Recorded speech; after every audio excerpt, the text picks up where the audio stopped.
So today we're going to talk about a really, really, really important topic. It's something that, without a doubt, I see coming up in so many sessions with my clients. And the card is Assert Your Boundaries. And when we have a look at this card, the imagery is quite powerful on it. I'll talk more about it now. But it comes from the suit that's got the Merkaba. So it's all about the suit about there is only love.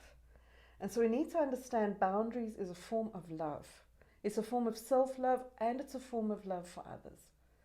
Yeah? We often think that having boundaries is something that is actually going to take us away from love. We have this illusion that if I love someone, there's no boundaries between us. But boundaries is actually the way that sets up love to be something that can be expressed in a radically empowering way. So when we have a look at the card, we see this image of this guy or woman, we don't know, standing in this sort of doorway. A doorway you can think of to possibilities, like where do I want to go and what do I want to do? And the boundaries are quite important. There's all this sort of colors around it that influences it. But as I contain it, I get to know what's important. And then we'll see, if you can see on here, this figure's got their hand on their heart, and as they're putting their hand on their heart, there's like a warm glow, and that extends up across the throat area. And so this is a lot about expressing your truth, expressing what's really going on in your heart, and being able to say those words. When we can use our words to express ourselves, we can tell people what's okay in our world and what's not. And we can teach people how to love us by expressing, I like that, I don't like that, I want more of this, I don't want that again.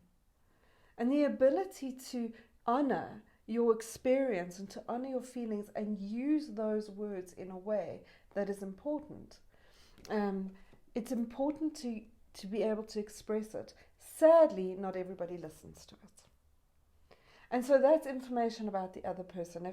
If I'm expressing a boundary to somebody else and they choose to ignore that boundary, that's information for me about that person, and then I get to choose what I want to do with it. Now, a couple of things that are really important about boundaries is, firstly, we need to understand the difference between boundaries and rules. Boundaries are not walls, they are not firm, they can be fluid. I may have a boundary with one person and not with somebody else.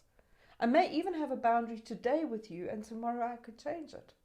Because as our relationship develops, I may choose to shift those boundaries. Whereas walls are rules. They're like, this is a cast in stone thing. And so boundaries have got a lot more fluidity because it's something that you can use your discernment around. Rules are a way of trying to protect yourself, whereas boundaries are ways of asserting yourself.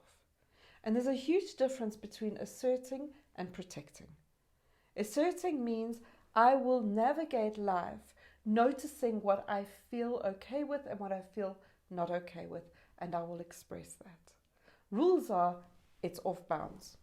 But you may actually be blocking something out that you're protecting yourself from that actually may be of benefit for you.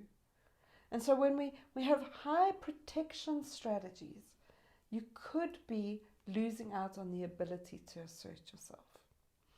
Now, the other thing that's really important about this boundaries and rules is that boundaries are for me, not for other people.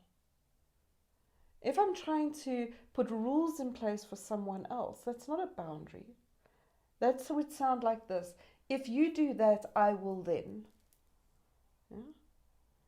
Now, you can express that, but what are you going to do if they do it?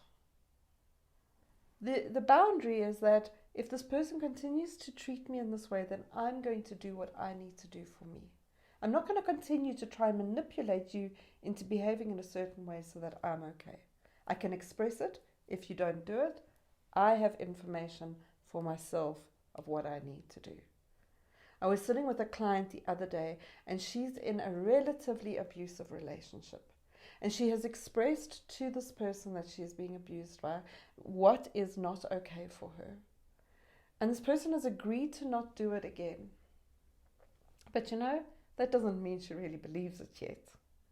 And so now she's sitting in a space where she keeps thinking, she needs to trust that he's not going to do it again. And the conversation went along to say, what if you don't trust it?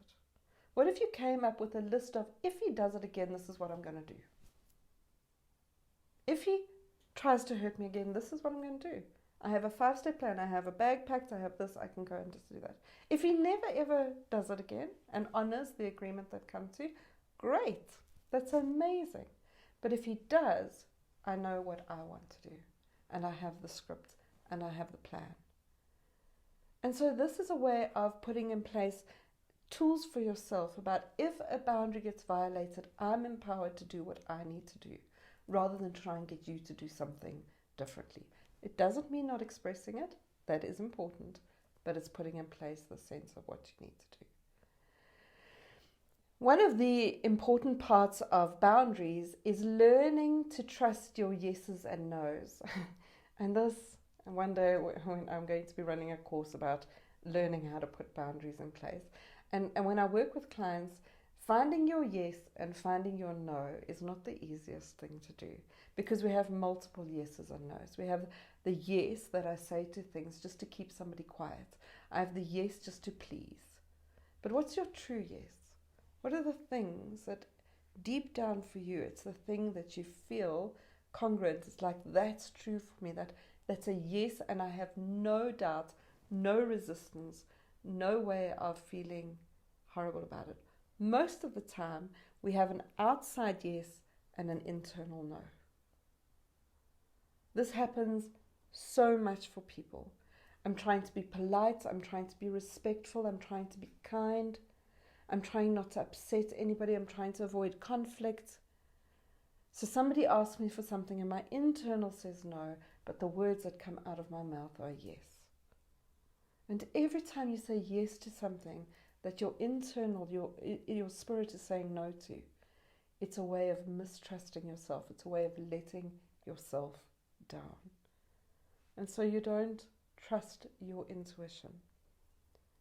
Learning to value your internal yes and your internal no and being able to express that is a journey. It's a journey that we are needing to teach our children how to do this. We need to teach people how to respect yeses and nos. This is the whole world of consent. If I say no, it's a no. Yeah. My partner has a 6-year-old daughter, and it's a lovely experience because you will ask her, can I have a sip of your milkshake? And she says no. And you know, nobody goes against that wish. Nobody says, I'm paying for it, or you should share. You know, it's only kind to share. She said no. And so that's okay. We need to learn to respect the no and respect the yes. For yourself, finding your yes and no is quite important. A way to do that, and that's the exercise that I'll give you for today, is finding your yes and no is about finding your inner truth. And so one of the things you can do is you can think of something you really love. Try to think of something innocuous that you really love. For example, I love proteas. Yeah? And so if I think of a protea and I hold that image in my mind and I start saying to myself, I love proteas, I love proteas, I love proteas, what I will feel in my body is congruence. I'm going to feel an integrity, that like everything's aligned. What I'm saying and what I'm seeing and what I'm feeling is all true. That's a yes. Now, if you hold that same image of the thing you love, the same one, I'm going to use proteas again, and I start giving myself the words, I hate proteas, I hate proteas, I hate proteas. What you will feel is your physical body go into a sense of dissonance. It'll go into an incongruence. It doesn't feel right. That's your no. And if you can learn that feeling just with this innocent exercise, you can start to trust when your body gives you that no and that yes. And you can start to navigate life from a slightly different perspective. Here's to you having healthy boundaries and teaching people how to love you. Sending you lots of love. Namaste.